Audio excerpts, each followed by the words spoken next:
Bom dia, irmãos, graça e paz. Para mim é uma alegria muito grande estar junto com os irmãos aqui nessa manhã para compartilhar da palavra do Senhor. Meu desejo é que o Senhor fale aos nossos corações por intermédio da sua palavra. Convido os irmãos a abrirem suas Bíblias no livro de Salmos. A gente vai estar lendo o Salmo de número 112.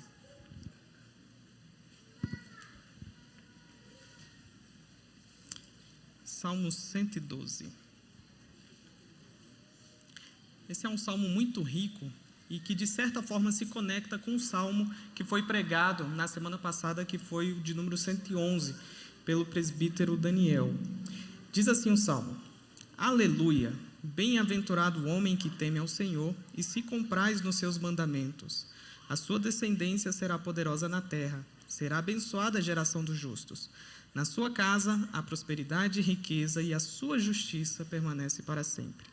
Ao justo nasce luz nas trevas. Ele é benigno, misericordioso e justo. Ditoso o homem que se compadece e empresta. Ele defenderá a sua causa em juízo. Não será jamais abalado, será tido em memória eterna. Não se atemoriza de más notícias, o seu coração é firme e confiante no Senhor. O seu coração bem firmado não teme, até ver cumprido nos seus adversários o seu desejo. Distribui e dá aos pobres, a sua justiça permanece para sempre, e o seu poder se exaltará em glória. O perverso vê isso e se enraivece, range os dentes e se consome. O desejo dos perversos perecerá. Bom, como eu disse, o Salmo 112, ele se conecta com o Salmo 111. E a gente vê que a escrita, tanto do Salmo 111 quanto do Salmo 112, foi muito cuidadosa e retrata, de fato, uma primazia do autor, que nós não sabemos quem é, em cada detalhe ser, de fato, uma poesia em que, no Salmo 111, glorifica ao Senhor, e no Salmo 112, que destaca justamente o homem que confia no Senhor, que se compraz nos seus mandamentos e que teme ao Senhor.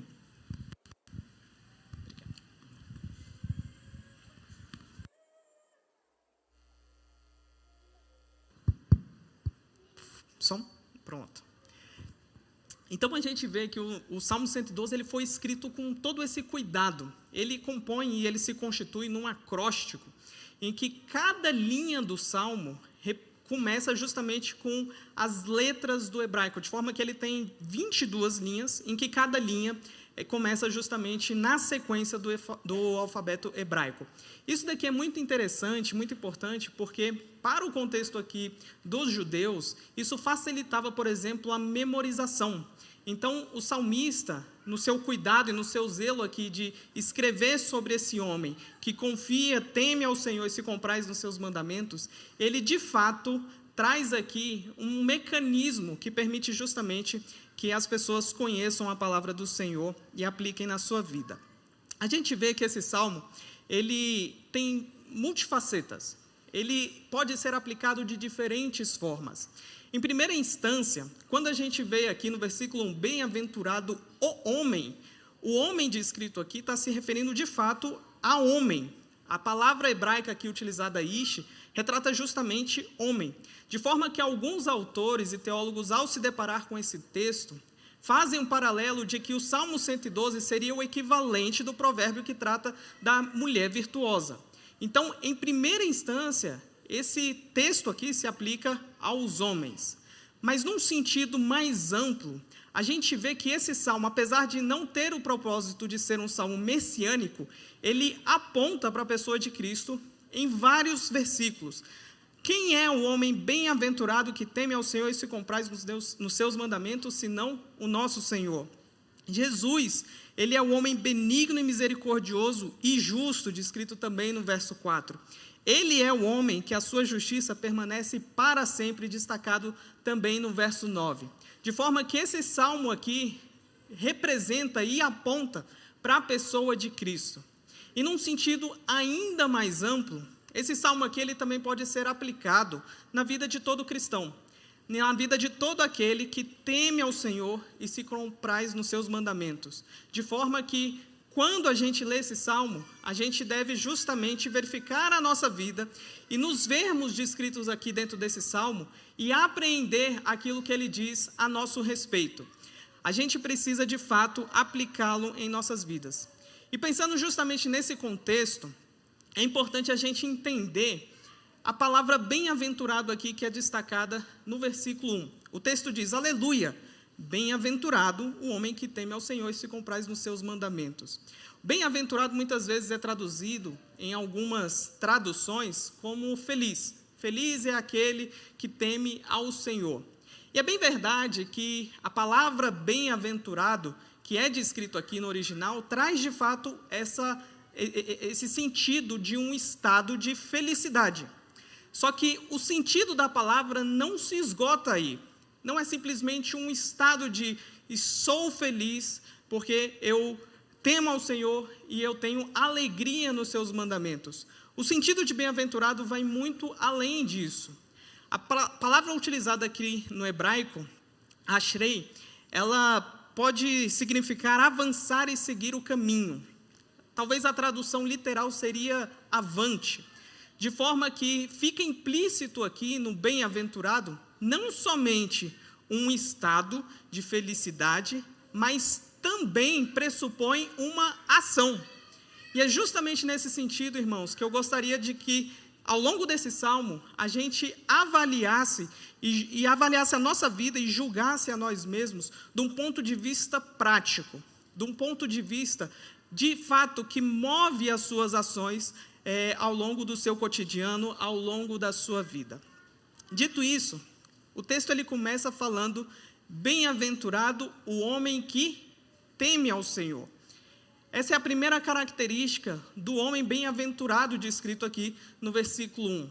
E se a gente considera justamente que o Salmo 112 foi composto juntamente com o Salmo 111, e eles se conectam, no versículo 10 do Salmo 111, fala do temor do Senhor, dizendo: o temor do Senhor é o princípio da sabedoria, revelam prudência todos os que o praticam, o seu louvor permanece para sempre. De forma que o temor do Senhor, ela é a base da sabedoria. E o presbítero Daniel abordou um pouquinho disso na última pregação, e eu gostaria de me aprofundar mais, porque isso daqui é fundamental para a compreensão daquilo que o homem bem-aventurado aqui descrito no Salmo 112 deve ter. É o temor do Senhor. E eu receio que a gente hoje não tem muito essa noção do temor do Senhor. Alguns pensam que o temor do Senhor significa medo. Eu tenho medo de Deus. E é bem verdade que o temor do Senhor tem sim a sua característica de medo. Nós estamos diante de um Deus grandioso, de um Deus extraordinário, de um Deus magnífico, de um Deus poderoso que a gente não consegue sequer conceber. Isso de fato gera no nosso coração apreensão. A Bíblia fala, quando no julgamento do trono branco, quando o Senhor está diante dos homens julgando eles, que os céus e a terra fugiram da sua presença e não se achou lugar para eles. Esse é o Deus a quem servimos. Isso deve de fato gerar no nosso coração temor, pavor, porque estamos diante de um Deus inimaginável, poderosíssimo, magnífico em toda a sua essência, em todo o seu esplendor. Mas o temor do Senhor não se restringe somente a isso. A ideia do temor do Senhor contempla também uma admiração, de forma que o temor do Senhor significa e traz a ideia de você voltar atrás com medo, mas ao mesmo tempo se achegar no Senhor para contemplá-lo. O temor do Senhor, ele é o princípio da sabedoria. E quando a gente vê isso, o temor do Senhor está intimamente relacionado à forma como nós o reverenciamos. E a realidade é que hoje em dia, a gente presta pouca atenção na reverência ao Senhor. Muitas vezes a forma como a gente vem ao culto, das nossas próprias vestimentas, a forma como a gente louva, a forma como a gente se expressa no culto público, revela uma irreverência que está dentro do coração, porque a gente não entende quem é o Senhor. E se a gente considerar aqui o Salmo 111 e o 112, e que o Salmo 111 tem o propósito justamente de descrever esse Deus magnífico e as suas obras, uma vez que a gente entende quem o Senhor é, Isso deveria gerar no nosso coração reverência. Estamos diante de um Deus poderoso, de um Deus magnífico, de um Deus esplendoroso. E eu não posso me achegar na presença dele de qualquer forma. A irreverência do nosso coração muitas vezes aponta para uma soberba da nossa vida, de achar que nós somos melhor do que de fato somos. E é interessante quando a gente olha o livro de Romanos, no capítulo 12, que Paulo, após todo o tratado teológico que compreende o capítulo 1 ao capítulo 11, e exortando um aspecto de vida pessoal no versículo 1 e 2, no versículo 3 ele fala: porque pela graça que me foi dada, digo a cada um dentre vós que não pense de si mesmo além do que convém. Ou seja, coloque-se no seu lugar, não pense de si mesmo além do que convém. E diante de Deus, a gente precisa nos achegarmos diante dele com um coração humilde, reverenciando ele por quem ele é. E certamente, se o nosso coração é cheio de soberba, Deus ele é poderoso e ele inclusive é gracioso para quebrar essa nossa soberba. A gente vê, por exemplo, no livro de Daniel, existe algo muito interessante que acontece no capítulo 4, que descreve o rei Nabucodonosor. E no capítulo 4 de Daniel, a gente vê que Nabucodonosor ele tem um sonho de uma grande árvore que ela é cortada e que fica só no toco. E aquilo dali traz de fato pavor para o rei. E ele então chama todos os sábios, intérpretes ali do seu reinado para interpretar o sonho, ao que ninguém consegue interpretar, até que chega Daniel e dá a interpretação. A interpretação de Daniel exorta o rei para que ele se arrependa dos seus pecados, para que ele volte atrás no seu proceder, porque o Senhor tiraria dele o reino por 7 anos. E o que a gente vê no texto é que Nabucodonosor simplesmente ignorou. E aí no versículo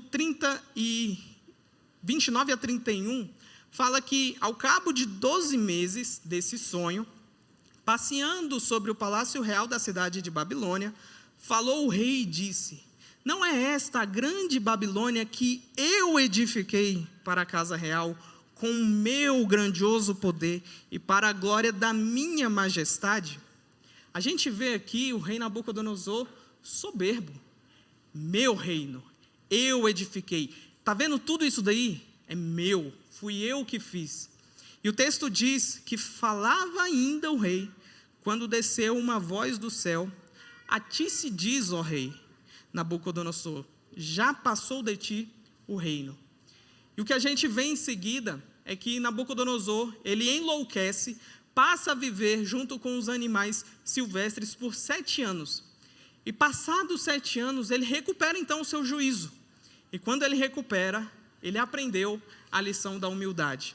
E no versículo 37, ele exalta o Senhor, dizendo: agora, pois eu, Nabucodonosor, louvo, exalço e glorifico ao Rei do céu, porque todas as suas obras são verdadeiras e os seus caminhos justos, e pode humilhar aqueles que andam na soberba. Quando nós chegamos diante de Deus e nós nos deparamos diante de um Deus glorioso, magnífico, excelso, com todo o seu esplendor, não cabe, irmãos, soberba, não cabe altivez. Isso deveria gerar em nós temor, reverência, humildade diante do Senhor. Não devemos pensar de nós mesmos além do que convém.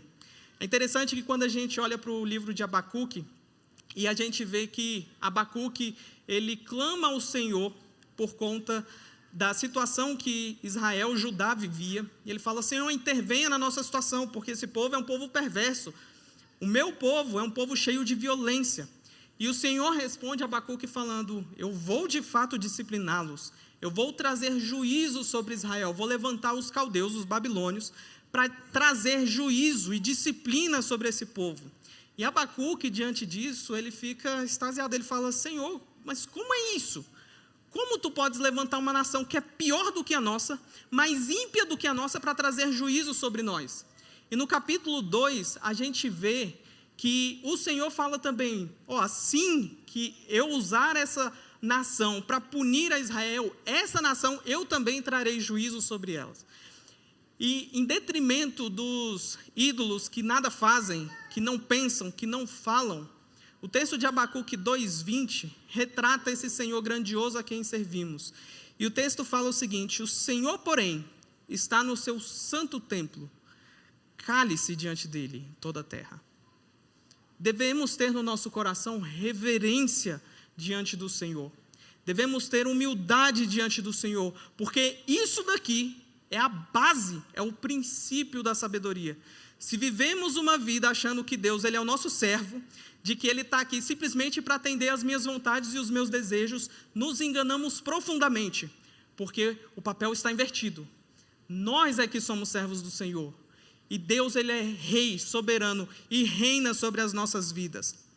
Quando vemos Isaías, no capítulo 6, o que a gente vê ali? Isaías tem a visão do alto e sublime trono, e aí vê serafins ao redor do Senhor, com 2 asas cobrindo os olhos, a face, com 2 asas cobrindo os pés, com 2 asas voando e dizendo uns aos outros: Santo, Santo, Santo é o Senhor dos Exércitos. A gente acabou de cantar, Santo Deus, e muitas vezes a gente não compreende o que significa isso.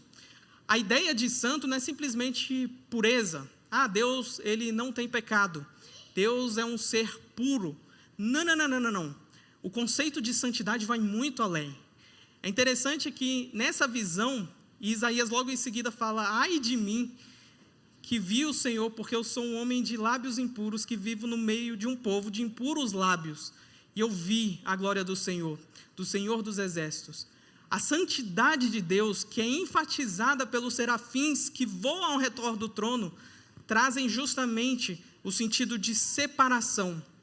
Só que quando a gente olha para o Senhor e vê de fato quem Ele é, significa que o Senhor, Ele é transcendente em absolutamente tudo, de forma que os seus atributos são completamente transcendentes.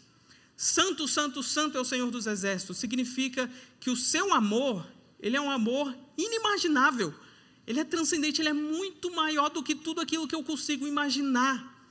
A sua graça é muito maior do que tudo aquilo que eu consigo apreender com a minha razão, com a minha compreensão.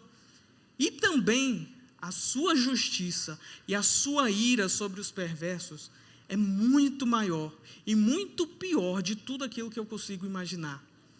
E é por isso que Isaías fala: ai de mim, porque vi o Senhor. E a gente vive a nossa vida de forma, às vezes, irreverente, não considerando o Senhor por quem Ele é. E, novamente, uma vez aqui que o salmista descreve quem é o Senhor, ele fala que nós devemos temê-lo. E o homem bem-aventurado, que tem esse princípio da sabedoria, ele teme e reverencia ao Senhor.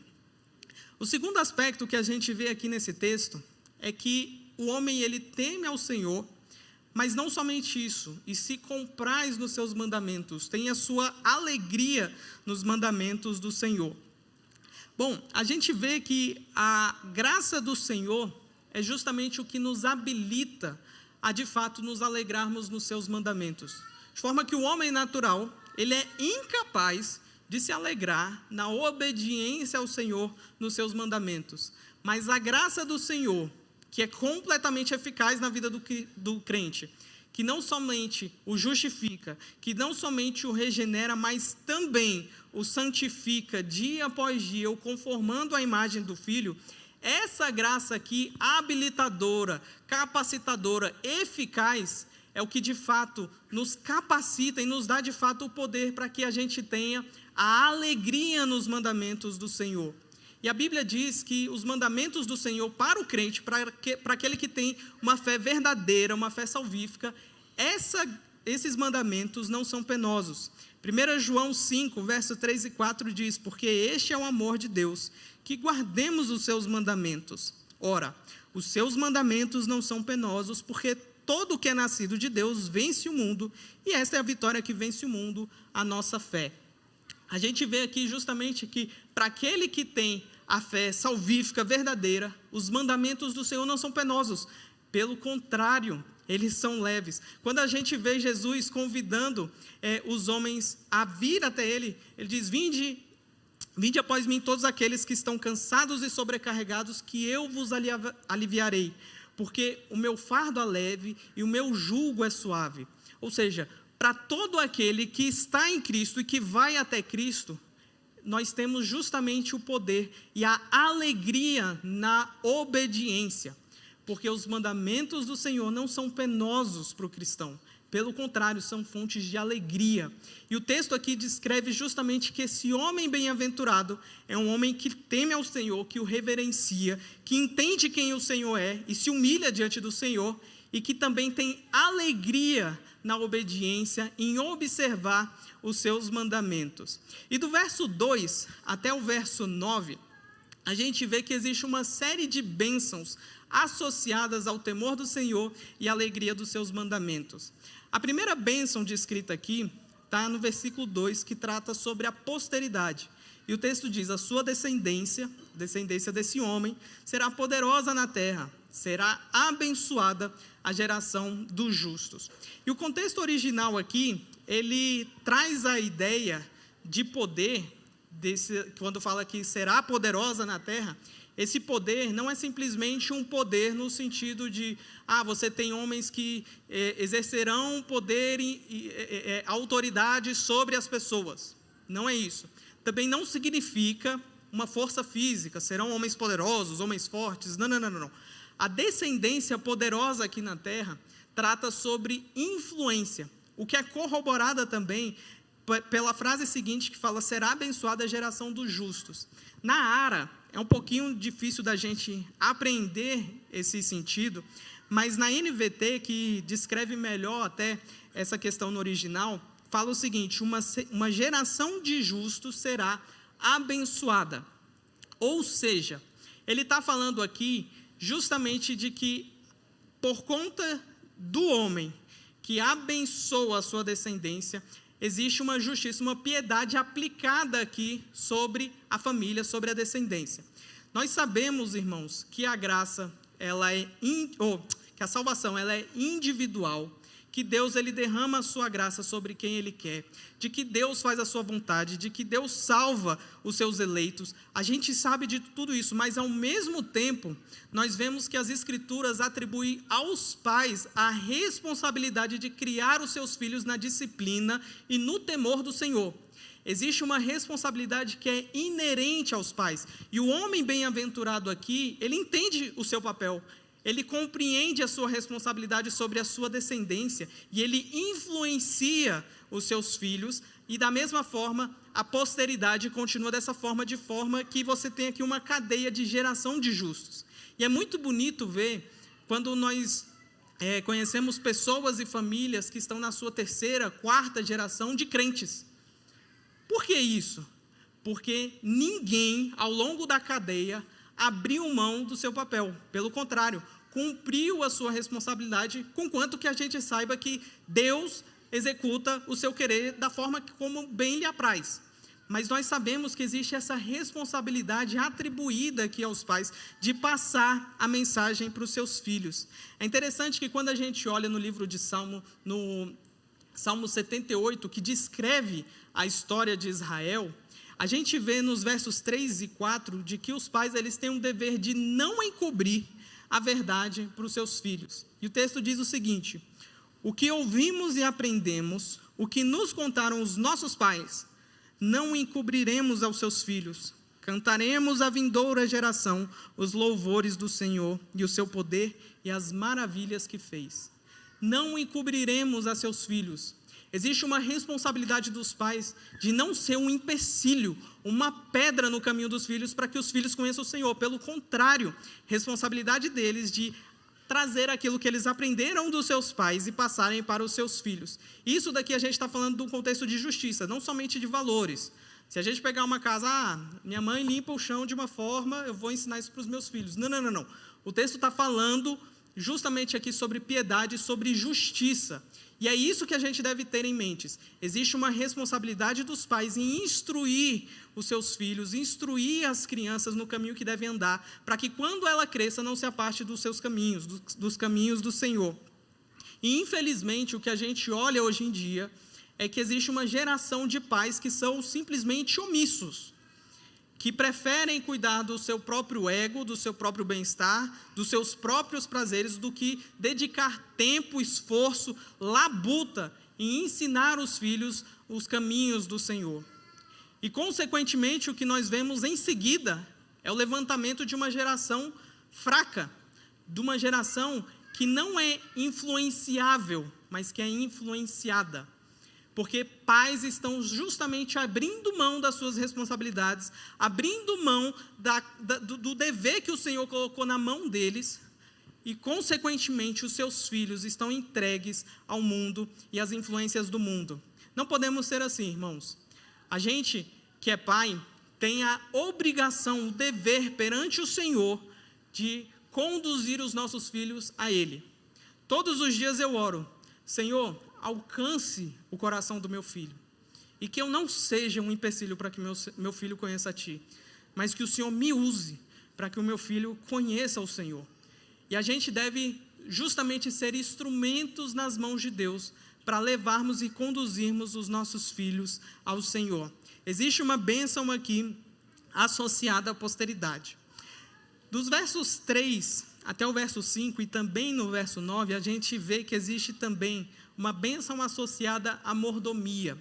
O versículo 3 diz: na sua casa a prosperidade e riqueza, e a prosperidade e riqueza, e a sua justiça permanece para sempre. Ao justo nasce luz nas trevas. Ele é benigno, misericordioso e justo. Ditoso o homem que se compadece e empresta, ele defenderá a sua causa em juízo. Verso 9. Distribui, dá aos pobres, a sua justiça permanece para sempre, e o seu poder se exaltará em glória. Quando a gente olha esse texto aqui, especialmente no verso 3, que fala: na sua casa a prosperidade e riqueza, a gente precisa entender que aqui está falando de fato de riqueza material, de prosperidade material. Isso daqui, se a gente olhar o contexto da antiga aliança, tem uma harmonia muito grande. Porque quando olhamos, por exemplo, Deuteronômio, o povo antes de entrar na terra prometida, e que Moisés vai justamente ensinar ao povo os preceitos do Senhor, no capítulo 28, a gente vê justamente uma condicionalidade de Deus abençoar o povo por conta da obediência. E aí o texto diz: se vocês ouvirem a minha voz e obedecerem os meus mandamentos, benditos sereis no campo, benditos sereis na cidade, benditos sereis na sua produção, bendito será em todos os aspectos. Mas também, se vocês não observarem os meus mandamentos, não guardarem as minhas palavras, malditos sereis no campo, malditos sereis na cidade, maldito será a tua produção, e etc. De fato, isso daqui está falando de bênçãos materiais. E a gente, ao olhar esse texto, poderia sim trazer uma aplicação no sentido espiritual, considerando o contexto do Novo Testamento, mas o que a gente vê aqui especificamente é de que essa riqueza e essa prosperidade material Deus deu a esse homem bem-aventurado, não para ele usar nos seus próprios prazeres, mas para ser acompanhado de justiça. Tanto é que no verso 3 diz: na sua casa a prosperidade e riqueza, e a sua justiça permanece para sempre. De forma que os bens materiais desse homem aqui bem-aventurado, ele é dado pelo Senhor para ser usado com justiça. Tanto é que esse homem, ele compreende tanto que tudo que ele tem não é dele, mas é do Senhor, que no verso 5, ele se compadece e empresta. Ele diz aqui: ele defenderá a sua causa em juízo, que uma tradução mais literal seria de conduzir os seus negócios honestamente. E no verso 9, ele distribui, dá aos pobres. A sua justiça permanece para sempre. De forma que tudo aquilo que o Senhor confiou a esses homens não é para eles usarem nos seus próprios prazeres. Pelo contrário, é um recurso que Deus deu para que Ele abençoe a vida de outros. E é muito importante, irmãos, que a gente olhe com cuidado a questão dos recursos que o Senhor tem confiado nas nossas mãos, porque isso daqui diz muito sobre o nosso próprio coração. Aqui na igreja a gente leva isso muito a sério. Para ser diácono e presbítero na igreja, um dos principais critérios objetivos utilizados é justamente a questão dos dízimos. Porque a gente vê que se o homem ele é incapaz de ser fiel nos seus dízimos, nas suas ofertas, isso revela muito do seu coração e da ganância do seu coração em usufruir os recursos para si mesmo. E se ele não é capaz de separar 10% para a igreja, para o sustento da igreja, ele não deve ser padrão para os fiéis. Então, isso daqui revela muito sobre o nosso coração e a gente deve tomar muito cuidado. Deus nos confia recursos, nos confia, de fato, propriedades materiais, não para que a gente usufrua nos nossos próprios prazeres, mas para que a gente abençoe a vida de outros. E é por isso que esse homem aqui, ele empresta e ele distribui e dá aos pobres. É interessante que no livro de 2 Coríntios, capítulo 9, Paulo, quando ele está justamente convocando a igreja de Corinto a participar na oferta para a ajuda dos santos de Jerusalém, que eram pobres, ele utiliza justamente o versículo 9 para persuadir os irmãos a contribuírem com generosidade. E aí o texto de 2 Coríntios 9, verso 8 ao 11 diz: Deus pode fazer-vos abundar em toda graça, a fim de que, tendo sempre em tudo ampla suficiência, superabundeis em toda boa obra, como está escrito, distribuiu, deu aos pobres, a sua justiça permanece para sempre. Citando o Salmo 112. Olha o verso 10. Ora, aquele que dá semente ao que semeia e pão para alimento, ou seja, Deus, também suprirá e aumentará a vossa sementeira e multiplicará os frutos da vossa justiça. Novamente, os recursos acompanhados de justiça, enriquecendo-vos em tudo. O quê? Para usar para os seus próprios prazeres? Não! Para toda generosidade, a qual faz que, por nosso intermédio, sejam tributadas graças a Deus. Ou seja, o justo, ele é generoso. Ele entende que o que ele tem não é dele, é do Senhor. E ele não pode administrar tudo aquilo que o Senhor confiou a ele de qualquer forma, mas de forma a ser generoso e de glorificar a Deus por meio da administração dos seus recursos. A gente vê também, logo em seguida, nos versos 6, 7 e 8, que existe aqui uma firmeza no Senhor. O texto diz: não será jamais abalado, será tido em memória eterna. Não se atemoriza de más notícias, o seu coração é firme e confiante no Senhor. O seu coração bem firmado não teme até ver cumprido nos seus adversários o seu desejo. É interessante que esse texto fala de não ser abalado, de não se atemorizar de más notícias e de não temer até ver cumprido nos seus adversários o seu desejo, de não temer os seus adversários. O homem que teme ao Senhor, que se compraz nos seus mandamentos, ele está firmado na rocha. É interessante que quando Jesus, no Sermão do Monte, ele traz justamente a parábola da casa construída sobre a rocha, ele fala: todo aquele, pois, que ouve essas minhas palavras e as pratica, será comparado a um homem prudente que edificou a sua casa sobre a rocha. E caiu a chuva, transbordaram os rios, sopraram os ventos e deram com ímpeto contra aquela casa, que não caiu, porque fora edificada sobre a rocha. E todo aquele que ouve estas minhas palavras e não as pratica, será comparado a um homem insensato, que edificou a sua casa sobre a areia. E caiu a chuva, transbordaram os rios, sopraram os ventos e deram com ímpeto contra aquela casa, e ela desabou, sendo grande a sua ruína. O homem aqui que não será jamais abalado, ele não é abalado porque ele tem um alicerce firme que o sustenta em meio às adversidades. De forma que não importa se vem má notícias para ele, não importa que os seus adversários se levantem contra ele, ele não é abalado, porque ele confia no Senhor. O texto diz: o seu coração é firme e confiante no Senhor. De forma que esse homem aqui conhece o Deus a quem ele serve e fala: por que eu vou me preocupar com essas coisas se eu tenho um Deus que me ama, que me sustenta e que eu sei que eu posso confiar? Ora, a gente sabe que da nossa natureza caída, todos os homens que passam aqui por essa terra, de algum modo, maior ou menor, sofrem. Alguém que passa por essa terra sem ter nenhum tipo de sofrimento é porque não passou, porque o sofrimento faz parte da nossa existência, da nossa vida aqui no mundo caído. Todos os homens vão passar, em maior ou menor grau, por algum tipo de sofrimento. Mas o que é diferente aqui do salmista é que, mesmo em meio ao sofrimento, ele confia e não se abala, porque ele sabe o Senhor a quem ele deposita assim, a sua confiança. Esse homem descrito aqui, ele não treme, ele não teme os seus inimigos, porque ele confia no Senhor. E é diferente quando a gente olha para o ímpio, que muitas vezes passa por uma dificuldade, parece que o mundo está desabando.